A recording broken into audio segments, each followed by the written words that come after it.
Code monkey, get up, get coffee. Code monkey, go to job. Code monkey, have boring meeting with boring manager Rob. Rob say code monkey very diligent, but his output stink. His code not functional or elegant. What do code monkey think? Code monkey think maybe manager wanna write login page himself. Code monkey not say it out loud. Code monkey not crazy, just proud. Code monkey like Fritos. Code monkey like Tab and Mountain Dew. Code monkey very simple man. Big warm fuzzy secret heart. Code monkey like you. Code monkey like you.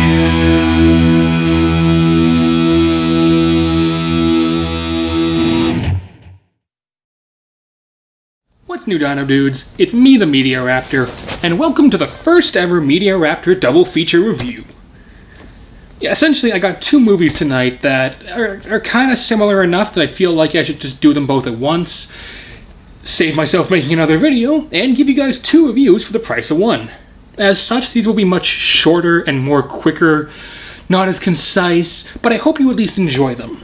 If you think this works, let me know in the comments and I'll probably do this again. Anyhow, despite the fact that I'm seeming in pretty good spirits, I hate the movies I'm reviewing tonight. These movies are horrible.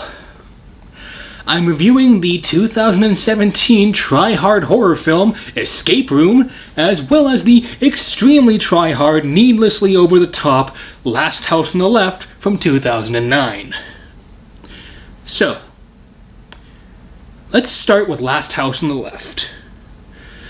I remember nothing about this movie when it first came out. I was a kid when this movie came out. I remember seeing the posters, and I remember that was it. Never heard anything about it. Nobody I knew ever saw it, especially the people that, at my school would go see horror movies because that's what it used to be cool. It wasn't all about how many likes or followers do you have. It was more, hey, did you see the new Saw movie? If you did, that meant you were one of the coolest people there was. It's at least that's how it worked at my school. It was weird. So anyhow, I was on Netflix because I forgot I had a Netflix account, and I was trying to find anything even halfway decent. Scrolling through the horror, this came up as a thriller, so I thought, okay, let's check it out. I read the description. I was apprehensive because the description made it kind of imply that this was going to be a movie I wouldn't like. But I decided, you know what? Let's give it a fair shot. I wish I hadn't. So, my big problem with Last House on the Left is the writing. Because let me get the good stuff out of the way first. This movie, extremely well shot. The effects, great. The acting, horrifying, chilling, realistic, and creepy. The atmosphere, genuinely nerve-wracking. Everything in this movie is great, but that also tends to be a real issue. Because this movie is my least favorite type of movie ever made. It's a rape revenge movie. Stuff like I Spit on Your Grave is the only other one I know of, and no, I haven't seen that movie, and I refuse to watch it because I hate these movies so much. And this is a great example of why these movies are horrible, because the movie's about an hour and 40 minutes long. For the first half an hour, we just have the main character doing random stuff that adds nothing to the plot, doesn't really build on her character much, nothing that matters, and then 10-minute rape. Or violation. It might not be explicitly that, but you know what? No, that's what it is for almost 10 minutes. It was something like 5 to 8, or maybe it was 5 to 10 minutes. Either way, it's disgusting. And I know that's the whole point of the movie. It's meant to make you really disgusted, so that way when the parents take revenge and kill them, you'll be like, yes, this is good, kill them more. The thing is, though, wouldn't it be so much better if they didn't say what it was until the very end? Think about it. The whole reason the parents even find out about this is because their daughter shows up at their house near death. Now, what if instead of that scene, that 10-minute or 8-minute scene that is just super uncomfortable to watch and I absolutely hated every second of, what if you took that and put it at the end? Therefore, the audience has no idea what happened. The characters find out and they say it, and that's what the audience sees, but you don't see the full story until the very end. It could actually leave you questioning, what if these people were innocent? Like this group of, I don't know what they were. Like, were they burglars? They were idiots, for one thing, but like, what if it's all just a mistake? What if they're not the ones that did this? And that means the parents just killed a bunch of innocent people. No, but instead they go, hey, here's an 8-minute scene, watch it. And then the whole revenge part, it really feels like the guy that directed this, his name is, I'm going to mispronounce this horribly, Dennis Iliadis. I have never seen another one of his movies aside from this, and from what I've seen, just looking through on IMDb, he's only directed 7 things. And yeah, he really hasn't done much. Thing is, though, this movie honestly comes across as him wanting to make a snuff film. See, I love gory movies. I love gory action movies. I love gory horror movies. Like, that's not an issue. But the revenge part is so dragged out and so focused on that it's just disgusting, honestly. It gets to a point where you're sitting here thinking, okay, the director probably has issues of some sort. Like, he is focusing way too much on this. Like, I get it. You want to kill them, you want to make it painful, you want revenge. Great. But shoving a dude's hand into a garbage compactor, beating him senseless, burning his face, cutting his hand off, beating him, shooting him, and then putting a hammer into his skull repetitively, you only need 2 or 3 of those things to make the scene effective. You did 7. And those are the ones I only remember off the top of my head. And that's the funny thing. These characters, you don't feel bad for them. You're not supposed to. But the parents, by the end, you're like, okay, you're not much better at this point. Like, I'm with you. I think that, yeah, they deserve this and all that, blah, blah, blah. They're villains. They deserve to be defeated. They deserve what they're getting. But there has to be a point where you don't go. Like, this movie just feels like its whole point is there to shock. And the funny thing is, the first death scene, the only, like, one of the 3 bad guys, well, that one is super overblown. The others are actually just really quick and relatively tame, which is weird, because if you're gonna go this far, go all the way. Like, make it as gory, make it as violent, make it as disturbing, make it as uncomfortable. But for some reason they don't with most of the kills in this movie, so therefore it just kind of leaves you going, okay, what was that 5-minute death scene for if the other 2 are done in about 2 minutes? I don't know.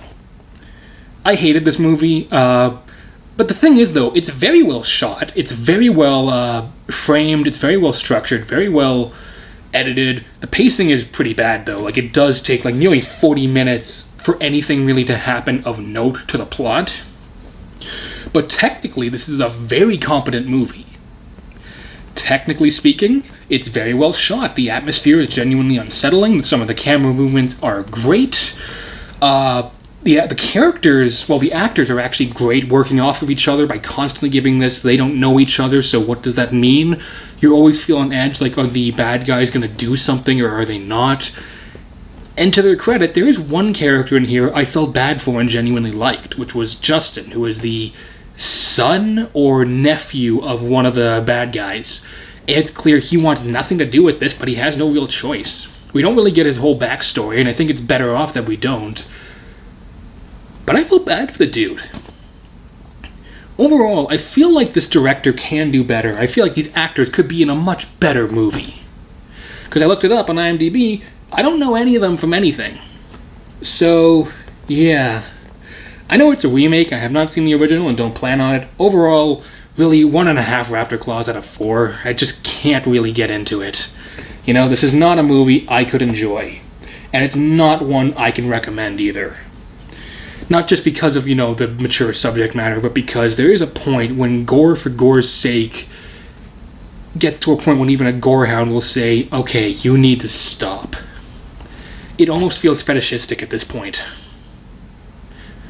So, after watching that train wreck of a movie, I thought, okay, I need something different, I need something creative, I need something just kind of fun, you know? So I watched Escape Room. Not the one you're thinking of, though. Yes, there was a 2019 movie called Escape Room that was okay at best. It was a Saw ripoff and not exactly a great one, but it did have some cool scenes. This is a 2017 one that was made direct to DVD. And it was on Netflix. It was also in the recommended stuff. This movie has a really weird problem. This movie's bad. I did not like it.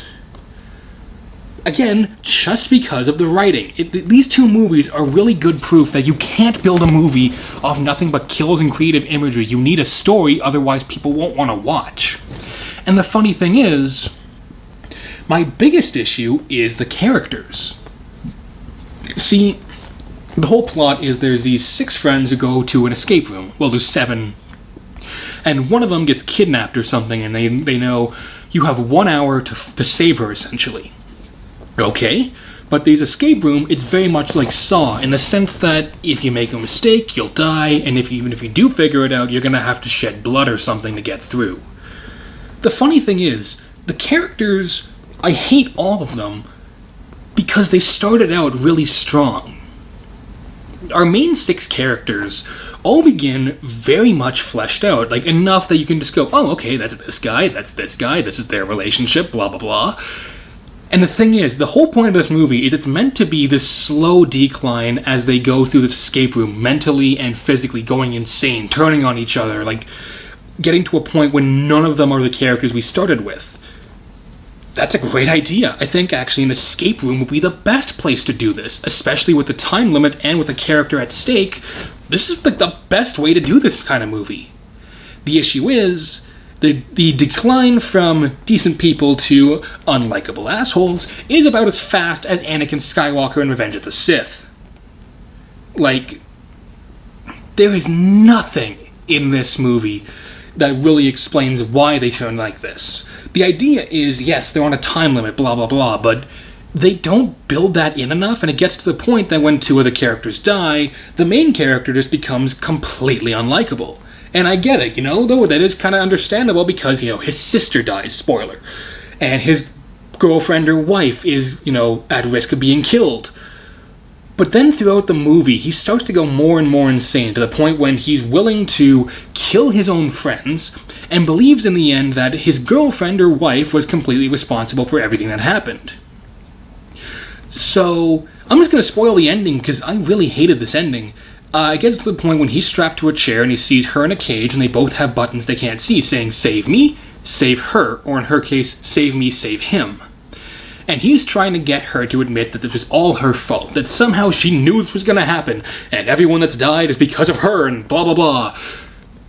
And then, in a moment where you think maybe the character would do the right thing and, save her instead of him after seeing her break down in tears, she hits save him, he hits save me, and dies.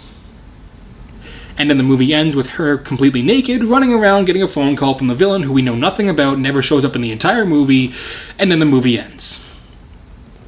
The end. Yeah, the writing is a big problem, because even with the 2019 escape room, they at least implied there's this organization. They at least had a reason as to why there's like a killer escape room and all that. This one, the first 10 minutes, I kid you not, the first 10 minutes is this character we never see, essentially killing someone in an escape room, then driving around in a truck listening to a bunch of recordings from that previous escape room. We don't see any of it, we only hear it for a good 10 minutes before we see our main characters, and again, a movie that's only about an hour and a half. Yeah, it's an hour and 20 minutes, so technically it's only an hour and 10 minutes if you cut out that beginning. Maybe closer to just 100 minutes in total if you cut off the credits as well. But yeah, we know nothing about the villain. We have no idea why he's doing this. I don't know if they're trying to be mysterious, but it just comes across as stupid. So because of this writing, the writing makes this movie borderline unwatchable. But you know what's weird? Much like Last House on the Left, everything else is pretty decent to really well done. The acting? I don't know any of these actors either, but man, they're great. Like, they really just kind of slip into these roles and give it their all. Even the main character, played by, Evan Williams, who plays Tyler, the main character, while his descent into insanity is way, way, way too fast, he plays insane really well. He plays straight-faced, he plays caring, he plays angry. He actually does all of it really well. All of our main 7 actors who have to carry this whole movie pretty much because it's just them for almost the entire film are great. These actors, while not perfect, not every line is knocking it out of the park, or nothing really is, award-winning worthy. I want to see them in more. I think these actors can be good. I think they were just given a terrible script, but still did their best to at least make a terrible script work. So you know what? Thumbs up from me. And as for the effects, well, the sets are actually really well done. This movie clearly did not have the biggest budget, but it's a great example of making the most with what little you have. I don't want to spoil what the rooms are, because that might be the only reason you would watch this movie, aside for some friends, and I'll talk about that in a minute. Like, the effects, the props, the sets are all pretty good. It does build a pretty creepy atmosphere because, unlike the 2019 escape room, this one feels like a real escape room. And I'm someone who loves escape rooms. I've done a bunch of them in my time, but this feels like an actual escape room.